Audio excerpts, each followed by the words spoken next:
Since we last recorded, Israel intercepted the flotilla. This provoked mass demonstrations all across Europe. Italy had a general strike on Friday, which saw 2 million people come out and take to the streets. The next day, on Saturday, in Spain, another 2 million people took to the streets. And then on Monday, the French Prime Minister resigned after only having been in power for a couple of weeks. There is crisis at the heart of Europe. And to discuss that with me today, I'm joined by Khalid, the London organiser of the RCP. Welcome back. Yeah, thank you. So, there's crisis in Europe. Things are happening. In a very big way. Yeah. And I think we began the episode last week by saying there's something in the air. There is. And it's catching on. And we've released a lot of material going into detail. Our comrades in Italy and in France, in Spain, speaking about the struggles that they're actually partaking in. And I'd recommend everyone to look at that. But I thought we could maybe start with the situation in France, which has got out of control as things stand. I mean, I was thinking about it this morning. In less than a year, we have seen the fall of 3 French governments. When you put it like that, it puts things into perspective a little bit. And France is a very stable country for a long time, an important country in Europe. I mean, it's the second biggest economy in the EU. Yeah. And it all began with Michel Barnier trying to pass an austerity budget, which he couldn't. And he put a vote of no confidence forward. There was a collapse in the parliament. And then the next guy, Francois Bayrou, picked up exactly where he left off. Yes, the poison chalice. The poison chalice.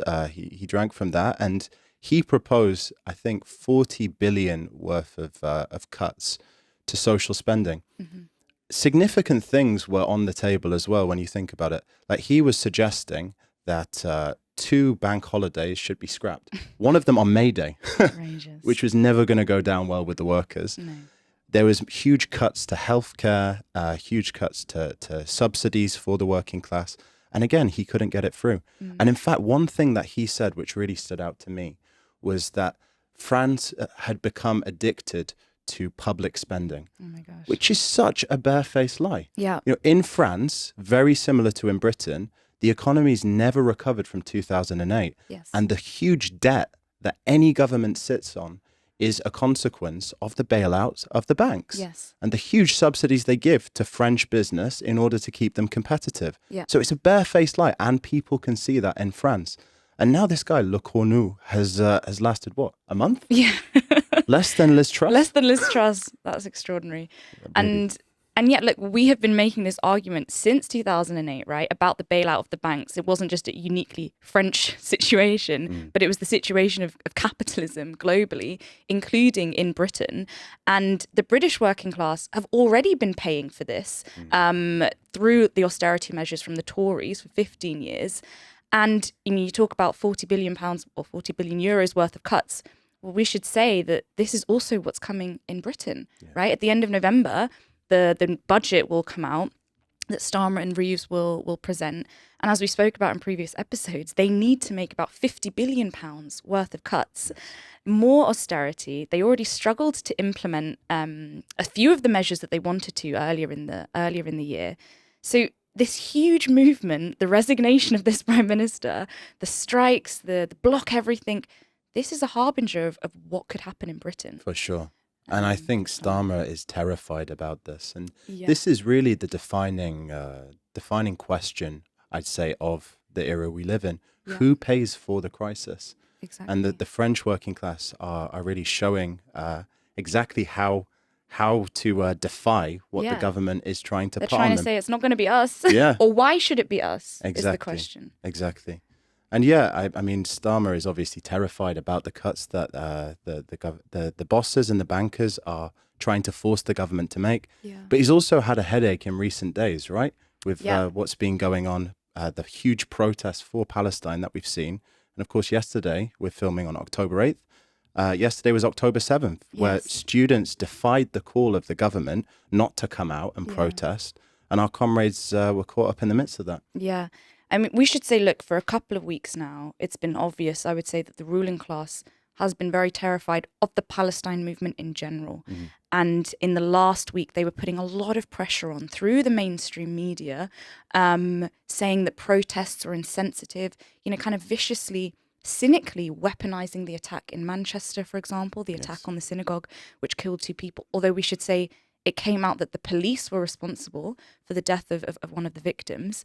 They put a lot of pressure on, saying that people shouldn't come out and protest. But yeah, in spite of that, there were protests yesterday on October 7th, and our comrades were involved in calling some of those protests. In Sheffield, for example, the comrades held a rally for Palestine. Over 100 people came out to it, and this was like the red flag to the bull from the point of view of the right-wing media. The Daily Mail covered it. The Times, I think, was in the Telegraph.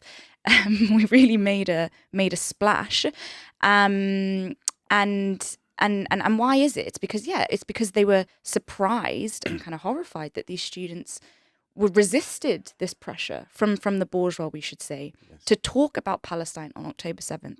I think we should say this, especially on October 7th, when the mainstream media whip it up as a justification for what Israel is continuing to enact in, which is a genocide against the Palestinian people. Yes. It is important for communists and for all people supporting the Palestinian cause not to cower on October 7th and to still use that day to talk about freedom for Palestine, but also to connect it with what's happening here. So there was protests in Sheffield, in Edinburgh, there was a huge protest and our comrades were there. One of our comrades gave a speech.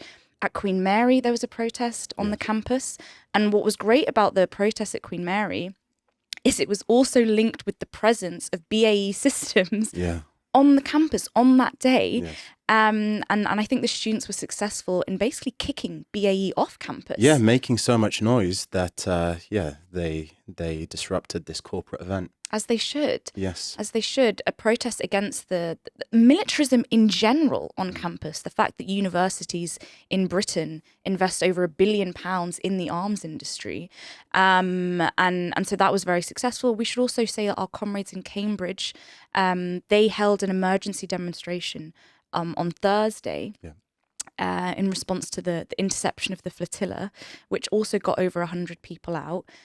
This is very significant that if you think about Starmer, Shabana Mahmood, all of them saying it's un-British to come out and protest, it's insensitive, that's a lot of intimidation that they're trying to put on. The same as the Tories, right? The same as the Tories. Suella Braverman, this is what they did. They said, these are hate marches, you're fueled by anti-Semitism. But the point is, it does not work anymore. Yes. On the question of Palestine, but also more broadly, people don't care what Starmer or any of these people have to say. 100%. And I think maybe we can show a clip of this, but Robert Jenrick, remember him? Yeah. The man that hoped to be the leader of the Tory party at one point. Now I think he holds the position of Shadow Lord Chancellor, whatever the hell that means. He did an interview where he said it was a fucking disgrace for people to think about coming out on October 7th to protest the ongoing genocide. There are protests being scheduled in universities for October the 7th. I think that's a disgrace, frankly. I'm sorry, mate. Who are you? Yes. And how dare you jump on your soapbox and sermonize the death of civilians? Exactly. Because where have you been for the last 2 years? And it's not just about Palestine. I think this is a really significant point. Yeah. If you are a representative of the capitalist system, then you are complicit, not just in the crimes that we see in the Middle East, but the crimes against the poor, oppressed masses across the world. Yes. And his government, when it was in power, the Tories, enacted what? Policies that contributed to the deaths of hundreds of thousands of people. Exactly. So get off your soapbox. No one is listening to you. You're the disgrace. Yes. And a shout out to our comrade Anton, who was leading the protest in Sheffield on campus, came under a lot of pressure from the mainstream media, did an interview with Times Radio, and they asked him to respond to Starmer saying this is un-British, and he just said, I don't care what that man has to say. He's a war criminal. Yeah. And that is exactly how we should respond to the mainstream media and to Starmer. they have no right to give any moral sermons to anyone on the question of sensitivity or deaths or anything like this. These people are murderers, Yes. and they have no moral righteousness to give out to us. Yeah, plain and simple. And we're shooting this on Wednesday morning. We might look a little bit tired. Speak for yourself. Yeah, we had a busy day yesterday, Yeah. and there was a political meeting we put on in central London at the Irish Centre. Shout out to the Irish. And there we decided to put on a meeting where you spoke, Fiona, right? Yes. On a revolutionary way forward for Palestine, on the movement that we've seen in Italy and Spain. And we had 130 people in the room.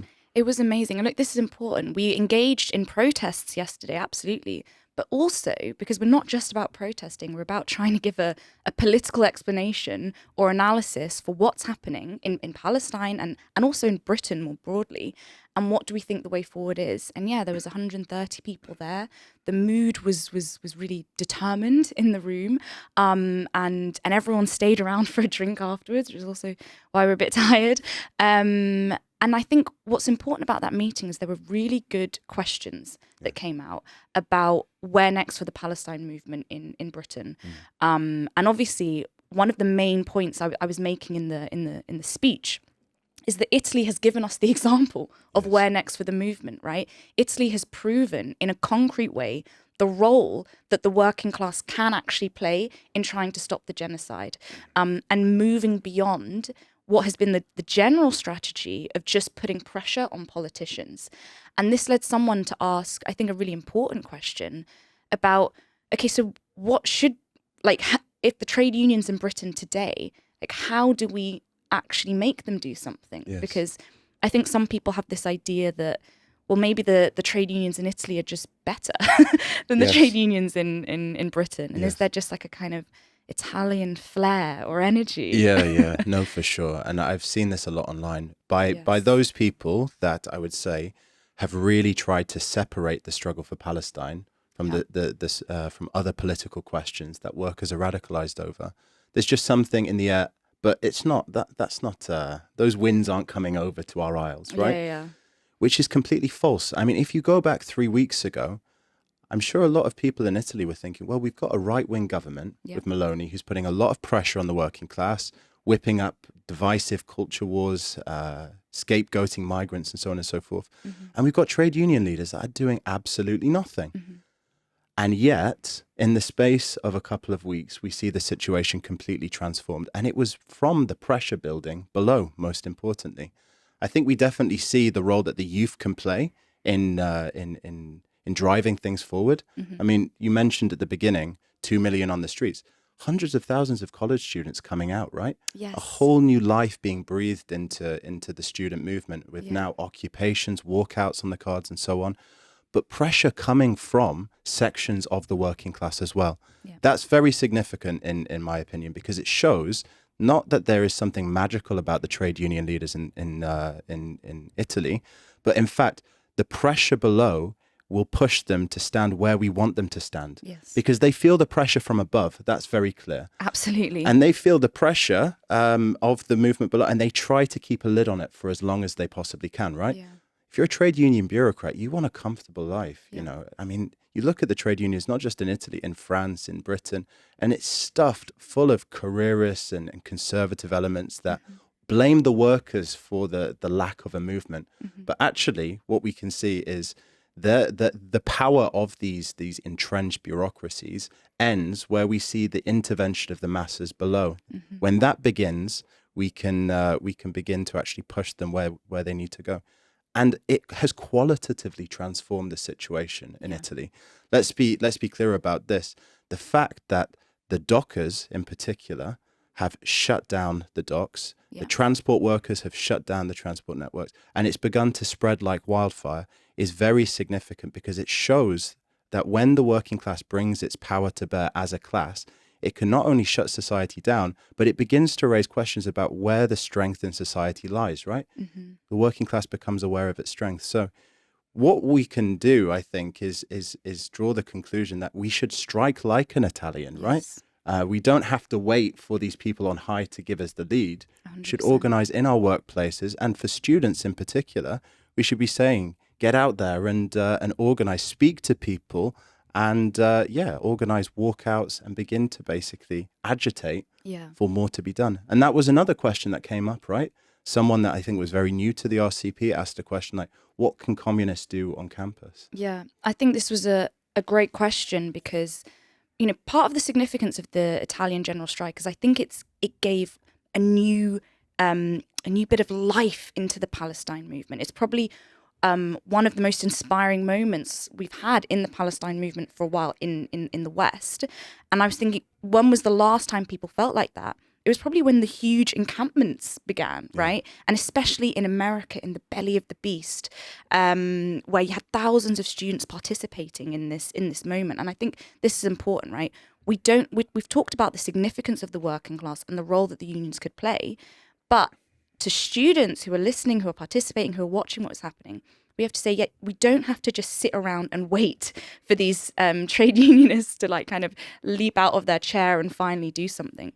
Right now, if you're a student on campus, there are things that you could do. First of all, it's by explaining what we've been talking about, right? By hosting meetings, putting forward the communist position on how the working class can play a direct role in halting the war machine. That is very important. But then intervening in this movement, in this mood that already exists. One of the most frustrating aspects of the Palestine movement is the fact that we know the majority of people do support the Palestinian cause, right? And the Palestinian struggle. And there is no expression for that in the mainstream media or anywhere else. And so what students should be doing is, whether you're 1 or 2 or 3 or 4, is become 10 and become 15 and put forward these demands where you actually are. Don't think about a workplace outside of the university. Think about the university. Think about what you could do there, like in the encampments, to use your environment and shut it down, right? Use your environment to say, well, first of all, the way in which the legacy of British imperialism is taught in this university is a lie, right? We want to say the truth as to the history of the Palestinian struggle, how Israel was created, things like this. But also, isn't it outrageous that this university has invited BAE Systems onto its campus? The engineering students are, as soon as you go to university as an engineering student, you have these grotesque companies that come in and they're trying to pick them off immediately to give them jobs and give them internships. Come to our conference. Come to our conference, come to this course or whatever it is. Those students could organise and refuse to work with those companies and connect in general to the marketisation of universities, the marketisation of higher education that's been taking place in Britain for the last 15 years. There are actually so many ways in which students could organise on campus in regards to Palestine, but also in regards to the conditions that students face. And the conditions that students face are entirely linked with the conditions that the staff of the university are also working in. The fact that over the last number of years, the pensions of staff at university have been attacked. The UCU, for example, have been on strike a number of times in the last 5 years. Our students have been on those picket lines, connecting the struggle of students and the high rent that they have to pay, at the same time the worsening course options that they have, with the struggle of the staff. Right, the role of a communist on campus is to connect the struggle of students with the struggle of the staff that they're around with.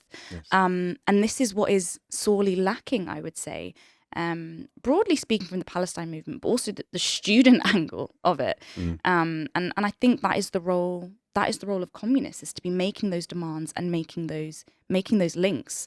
The best encampments that took place were ones that were able to engage with not just the students, but the wider community. At Queen Mary, for example, the wider community came out to support the students, giving food and water, because they could see that the students were leading the struggle a bit at that moment.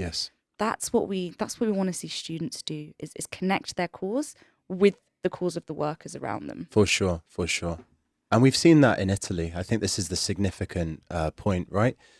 Palestine has become the defining issue for an entire generation, for reasons we've described many, many times over. And what I think we see now in Italy is the struggle of the youth being connected to the class struggle in Italy. And as you said, with the encampments last year, where we began to see that, we saw the strength of that encampment, right? Yeah. And that it really breathes confidence into the movement when you know that, for instance, the staff on campus, the lecturers, the wider community, workers that, aren't so far from where the campus are, will come out and support you and strike a defiant tone in the face of attacks from the management, who are always going to be pitted against any student cause. In fact, Colin Bailey, the Vice Chancellor of Queen Mary, was seen smiling at the students before the demonstration took place yesterday. Yeah. And then, I mean, he who laughs last laughs best, right? Yeah. Because his nice corporate event with BAE Systems was disrupted, which can show the power of the students. 100%. So yeah, 100 people came out yesterday. We need to build something where it's not just hundreds, it's thousands. Exactly. And I think with a communist approach and a communist strategy of escalating the struggle, of spreading it, of linking it up, a wide agitational campaign, we can begin to connect the dots between, the issues that, as you were saying, students face and also staff face. Yeah. And look, students can play a really important role in any struggle. We're seeing that today. And if anything, like the encampments last year, as I said, it was the beginning of a bit of an advancement in the Palestine cause in the West. But also historically, you've seen many times students being at the forefront of mass movements. And we thought it would be good to reference in this podcast May 68 in France, which was sparked by students and the role of students. And we want to bring that to life a bit. Yes. There's important historical lessons that we can take from that movement and that we need to study. Yeah, for sure. And I remember you giving a talk at the Queen Mary encampment on May 68. Yes. We made lots of references to it when the encampment movement was sweeping the world. Yeah. Not just in the US and Britain, but it made its way to Japan. Yeah. It's extraordinary. But yeah, let's talk about May 68 Yeah. because I know a lot of our comrades are starting to talk about a new 68 being prepared. And I think the first thing to do is to kind of situate the struggle in what was happening at the time. And it was a very different political time to now in some regards. So for instance, in 1968, capitalism was experiencing this unprecedented boom, which you certainly can't say about today, right? No.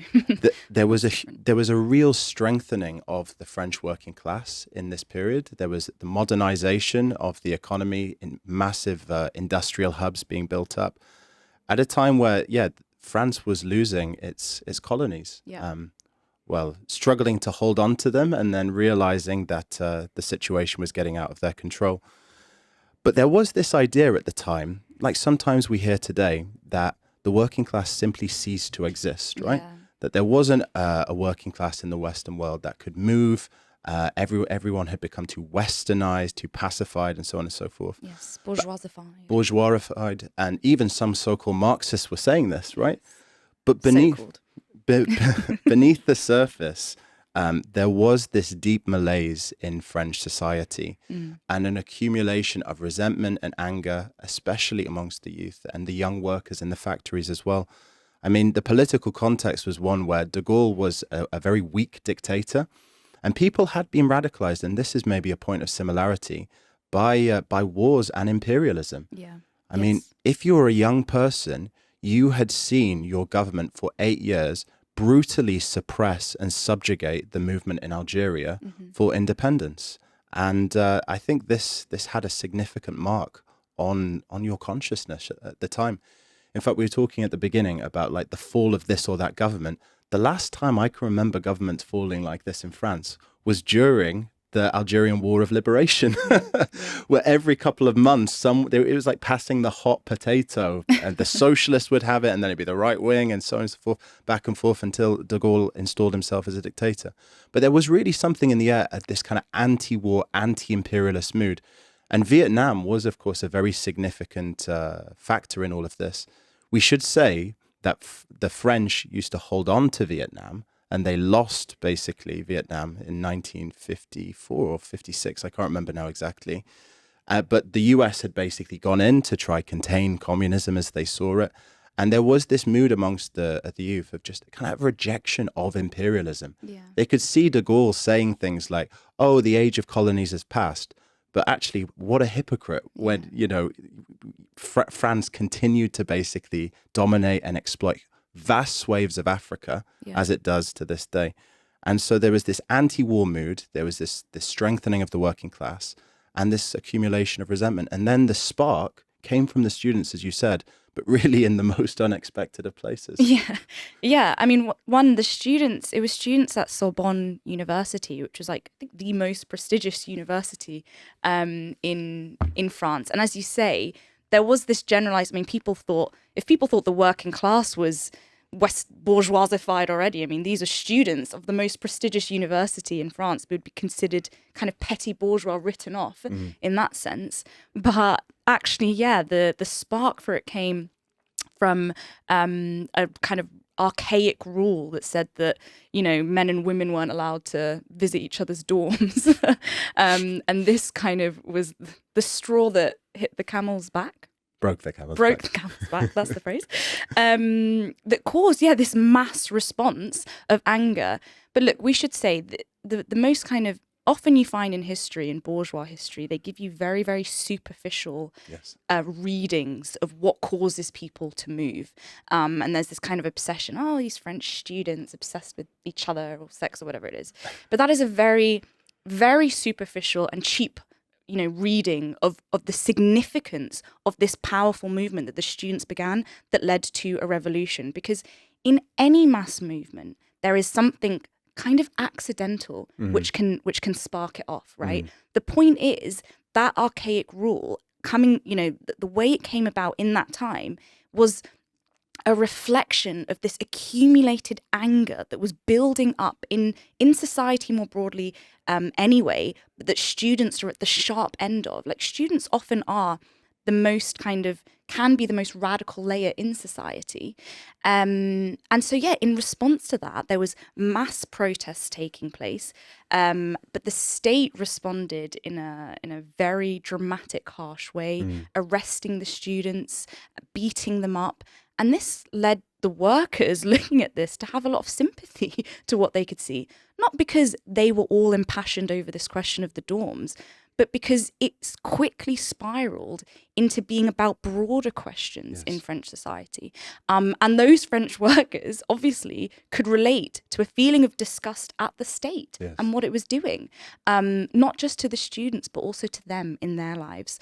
And actually at the beginning, the trade unions and the kind of traditional leadership of the working class were very slow to engage. They didn't want to engage with what was taking place. They wanted to hold it back. But these things take on a logic of their own. And we spoke about, I think, in the first episode, what is a revolution or what starts it? And this idea about the dam bursting, or at a certain point, something happens in which all of the accumulated anger that has been building up under the surface of society for a long time finds an expression. And that's essentially what happened. And then it kind of spirals, it snowballs. These, occupations in the university, it have an inspiration on the workers themselves, who then begin occupying their own workplaces, not again on the question of dorms, but about their conditions that they're experiencing. Factories were occupied, strikes began to take place in all different sectors in society, even traditionally conservative sectors, right? And that's exactly how a revolution begins to unfold. And we have comrades in our organization, Alan Woods, the kind of theoretical leader of our party and our international. He actually participated in this, and he's got amazing accounts of it, which you can find online and in our literature of what a revolution actually is. And that's incredible, and that's so students can be the spark, but it became decisive once the working class got involved. For sure. Yes, and I'd recommend for everyone to read Alan's memoirs on May 68, because it shows how much can be learned in the space of a month. Yeah. And I think the first battle on the streets between the government and the students was on May the 3rd. Yeah. And this led to this kind of the spontaneous revolt of the youth, and the more brutality that was being used by the French state, the more people would come out, the more people refused to be cowed. And then within a space of weeks, you've got the unions calling for general strikes, feeling that pressure from below, and that sympathy that the workers feel towards the youth, right? And the way, you know, other questions are raised in a very organic way during a big struggle or like a moment of political strife in a country. And then fast forward to the end of the month, or I think maybe 2-3 weeks later, 10 million workers on strike. That is absolutely incredible. You mentioned the factory occupations. In Alan's memoirs, he talks about, I think he drove over to Paris. And he said in his memoirs that you could see on top of every big factory, a red flag had been hoisted. And there were sit-ins, there were occupations, really like the strong radical traditions of the French working class were being born again, right? And there was one example that I really liked, which is that the workers in the media industry would basically review what the big papers were saying about the strike. So any lies and any distortions, any way of framing it where the bosses were you know, coming out as the victims, were just scratched from the record. So you had papers being released by the big media companies where there would just be blank spaces where the workers said, sorry, we're censoring that. It's a lie and we will not have it circulated. And so it really showed this mood. You also talked about it kind of garnering support from all sections of the working class. You saw, again, like the advance guard, the people in the car manufacturing plants, the coal workers and so on and so forth. But it ended up affecting intellectuals, like the middle class. There's one account of Alan coming across an observatory where astronomers and astrophysicists had basically just feeling something in the air. They ended up having a sit-in in an observatory. I don't know to Quite what a nice place. To what end. I don't know, stargazing or something like that. But it was French. it really was incredible. And what did this mean for the government at the time? Well, de Gaulle, he fled the country, and he went to go speak to the general who was basically the kind of the lead guy in Algeria, General Massou, and he asked him one question: can I use the army to basically put this down? And the answer to that was no. If you were to use the army, the country would be set alight. And so what did he say? He said, well, in a couple of days, the communists will take power. There it is. But that isn't how things played out. No. And I think that we probably need to give a little bit of context to this, given the fact that there aren't any mass communist Stalinist parties really in the Western world anymore. But the Communist Party was not really seen as the party of the youth. And it had discredited itself through many, many measures. I mean, it ended up basically just supporting the war effort of the French. It had nothing but passive opposition to the war in Algeria, which meant it wasn't really a reference point amongst the youth. But there had been this kind of Stalinist, reformist degeneration of it, where, in fact, when the protests began at the start of May, it called the French youth provocateurs and told them to get off the streets. And so it was very deeply embedded in the trade unions, and it was actually the most conservative element of those trade unions. So the French bourgeois found their consolation in the conservatism of the leaders of the workers' organizations. So de Gaulle was able basically to wait it out. There was big concessions given to the working class, something like 35% improvement in pay, and many other things. He waited it out. And then when the movement had ebbed, because you can't have a situation of dual power where, either the workers advance or the forces of reaction will gather their forces and then basically, launch into an attack against the working class. So he waited it out and then basically called an election. The communists had discredited themselves and won a landslide victory. So that historic moment was wasted because of the crimes, basically, of the leaders of the workers' organizations. Yes. It was wasted, but we should say that events like that, revolutions that aren't complete in the sense that we talk about it, where capitalism is abolished and the working class come to power, they still have a massive impact Yes. on consciousness and have a massive legacy in the tradition of the working class. Yes. And I wanted to make that point because, as you say, there were certain concessions that were won off the back of that huge movement. And that does teach people something. That does teach the working class a lesson in how they win things. And because, often I see people say, and they said this for a while, for a number of years, like, oh, well, the French, they strike all the time and it's just a kind of cultural thing and we'll never be like the French. It's kind of like we were saying about Italy, this question of, well, how come they're doing this for Palestine and we're not? Well, it's partly because of the legacy of things like May 68, Yes. where and that is what creates traditions in a working class. It's not just a question of their blood or their food or the temperature. it's about the actual legacy of the class struggle in that country, which there's a memory of that. Which remains. And actually, anytime there's a significant movement in France, even today in the Block Everything movement, young people especially, they look back consciously at what happened in 68. And I have read reports or heard reports about, young people and students who have been taking part in the Block Everything movement saying, we could even go further than 68. And you'll often see even on placards that people are holding up, like referencing what happened in 68. They're like, that is our history. Yeah. We're going to do it again, but we're going to get it right this time. And that thing is what terrifies the ruling class more than anything. They're constantly trying to water down any connection with past revolutionary movements. And that is why we're talking about it. Like, let's uplift it, but also let's learn the lessons. The students can play a powerful role. Yes. And a couple of years ago, there was this pension counter-reform that was being pushed through by Macron. He couldn't get it through the assembly, so he just used his executive powers to push it through.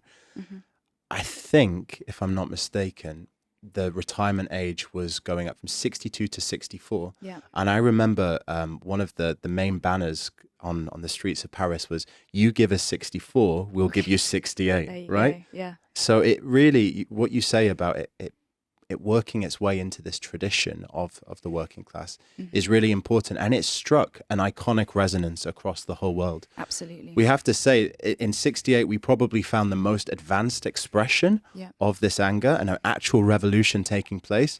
But there was huge movements, especially led by the youth that then connected with the working class in the belly of the beast in the United States, 100%. of course, against the war in Vietnam.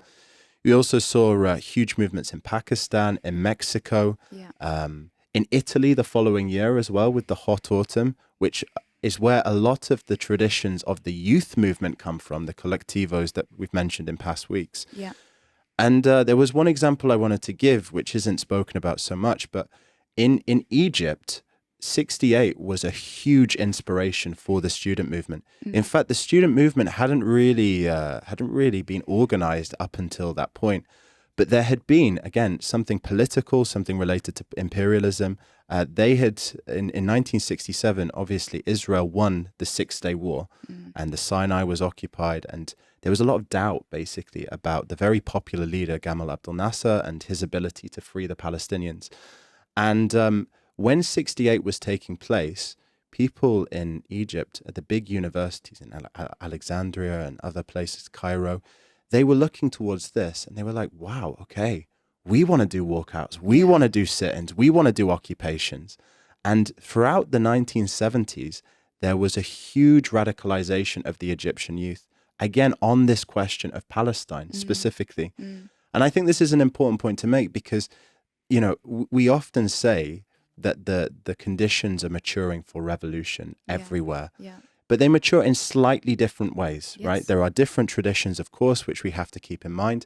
But what we're talking about is the kind of awakening of the youth, which often see things first. But then when the youth put themselves out there, the working class can catch up with a bang. And when the two are fused, we can see the decisive role that the two of them can play together. And it made me think, actually, of this RCI documentary that we're going to be premiering Yes. across the world. Yes. No, I mean, we're part of an international, the Revolutionary Communist International, and we've made a kind of documentary of the founding Congress and the founding year in which we became the RCI. And there is a trailer for it, which I think we should show. We're now skydiving without a parachute. Helping America's economy weather the financial crisis. In Europe, thousands demonstrate, angry at tough economic conditions. Economic inequality, polarisation in society, and intensifying environmental We are going to start winning for our country. Global temperatures are expected to continue. Let's get Brexit done. Mass protests here in the United States have sparked a global movement. World's 10 wealthiest men doubled their fortune. NATO is more needed now than it ever has been. What Putin has done are his war crimes.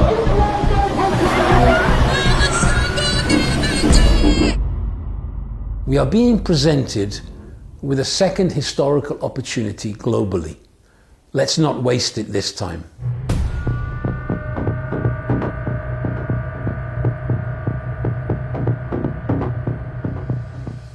And in the trailer, one of the leading members of the International, Fred Weston, he makes the point that, like, in the past, when the conditions for revolution were being prepared, they were missed or they were wasted. I mean, we've just spoken about what happened in May 68. And he says very aptly, let's not waste it this time. And that's also part of the purpose of this podcast, right? That there's a world on fire. The world was on fire in May 68, even internationally. Then going into the 70s, there were huge movements all around the world. And this is exactly what we're tracking here today. But we are in the process of trying to explain what is happening and also build a party at the same time that can actually intervene in these extraordinary events. And in order to do that, as we've said, we need to have the ideas, which is why we are hosting on the 14th of November to the 16th, the Revolution Festival. And that's taking place in London. And that is our School of Communism, where there's 32 different talks going into theoretical questions. And look, by the way, one of the most common questions I get asked, and I was asked this last night at the meeting, is how do you avoid burnout? How do you avoid demoralization? How do you stop being overwhelmed? And my answer is always the same. It's read theory and also read history from the perspective of our class. Yes. And that is where you will draw inspiration from May 68, from all of these events. And that's what the School of Communism is all about. The theoretical ideas we need to understand the world and looking at past events and how they've taken place. Yes, yeah, it really is our flagship event of the year. And I was told this morning that we've sold over 500 tickets. There we go. Which is absolutely brilliant. And there are some talks I'm really looking forward to. One that comes to mind is you're speaking on Malcolm X. I am speaking on Malcolm X. This year is 100 years since the birth of Malcolm X, an absolutely iconic, inspirational, revolutionary figure. And the purpose of the talk is to explain the development of his life. I would say the development of someone who came from this inspiring, uncompromising attitude to fight racism, obviously, in America, and then seeing how that became connected with an anti-capitalist struggle and ultimately with an internationalist struggle.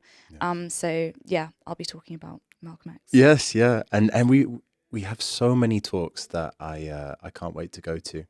One that stands out to me is the US heading towards revolution? Yes. Because, wow, that is a question that a lot of people are asking at the moment. I mean, it's not even just communists. No. I'm seeing more and more in the press people talking about, is America heading towards its third civil war? Civil war. Yeah, they don't want to use the word Wasn't there a film revolution. about that a couple of years ago? There was. It was very bad. Okay. But the first year of, well, actually, it's not even been a year, but Trump's round two. Yeah. And his inability to actually carry out any of the things that he promised. Exactly. The splits that are opening up in the MAGA base. Yeah. I mean, that's what happens when you promise everything to everyone, right? Yeah. You're not able to come good on the promises. And I'd say one of the real reasons why the bourgeois were worried about Trump is because he spoke in class terms. Exactly. And he's unable to fulfill the promises. So it would be very interesting as well to hear what our American comrades have been up to. Yeah. And we're going to have a lot of people there from a lot of different countries, different Yes. sections of our international. Do you want to do the honors of running through where we Yes. have people confirmed? We already have people from Switzerland, Germany, Italy, Canada, Ireland, Austria, Denmark, France, the US, Poland, Latvia, Brazil, Sweden, Hungary, and I think some comrades from the Basque Country, Yes. and some comrades from other parts of or areas Of Spain. in Spain, which is amazing. And so coming along to this is actually, it's an international event, right? And the ability to speak to comrades who are being part of these struggles. We just talked about what's happened in Italy, what's happened in Spain, and hear first-hand accounts of what is the mood on the streets and what are our comrades doing. I think it's going to be really special. And yeah, also we should talk about, you're doing a talk on the history of Palestinian resistance. Yes, yeah. Which is significant because, we're talking a lot about the movement forward today in Britain and the West, which we have to concentrate on. But of course, it is connected to what has happened in Palestine historically, and how we're in the situation that we're in. Yes, for sure. I think the talk will look most specifically at the role of the PLO. Yeah. And the failures of the PLO Yeah. to connect basically to the burning class issues in the Arab world. And that's significant as well, because we often talk about the solution to the Palestinian question requiring a response from the Arab masses, the direct involvement and intervention of the Arab masses. We've seen time and time again that the Palestinians alone and isolated cannot take on the might of the Israeli state. Yeah. In fact, what will be required is a total transformation of the entire region to bury the legacy of sectarianism, of all of the artificial borders that were drawn up, and so on and so forth. And there was many opportunities to do this in the 60s and the 70s. In fact, when people look at the Middle East today, it can seem like a playground for jihadis and sectarians. And there is a lot of Islamist formations and this kind of thing. But as one of my friends that lives in the West Bank likes to say, this is the price the movement has paid for the failure for the left to really seize the opportunities that we saw in the 60s and the 70s. Yeah. So I'll be talking a lot about Palestine in the context of the developments within the Arab world to draw a balance sheet, really, and to draw the lessons out of it. Because I think this is something we've seen in the Palestine movement as well. There's a lot of references to the Intifada, Yes. to the inspiring example of the first Intifada, where the masses rose up. Yeah. And it suspended the Arab world mid-air. Yeah. There was my dad was telling me, he was in university in Algeria at the time, that Palestinians would come basically to talk about the struggle there. And the Algerian state would show in the media pictures of the youth basically in their kafirs and throwing stones. Yeah. And then the Algerian students ended up taking up those methods against the Algerian state, and then they stopped showing anything about Palestine. So there'll be some anecdotes like this as well. That's good. And I think there's another talk also. Yeah, talking about the movement that's happening across Europe today, right? We're going to look at this history and we're going to look at modern questions as well, contemporary issues. I'm also talking on the communist position on immigration, for example, open borders. These are all of this and more is coming at the Revolution Festival. And we invite as many people as possible. Actually, if anything, we've already sold 500 tickets. There's a risk of not being able to get a ticket if you don't get it soon. There is a kind of capacity. We're expecting 1,000 people there. I'm not sure how many more can fit into the building, but we'll have to see. So yeah, please do get a ticket. Please do join us on that day. But you don't have to wait until the Revolution Festival to meet us, to talk with us. We want to give a kind of last appeal that, on the 11th of October, this Saturday, there is this huge national demonstration for Palestine. We will be there with a huge block of hundreds of communists putting forward the ideas we've just explained in this podcast. So as many people as possible, please do join us at that as well. Otherwise, see you next week. See you next week.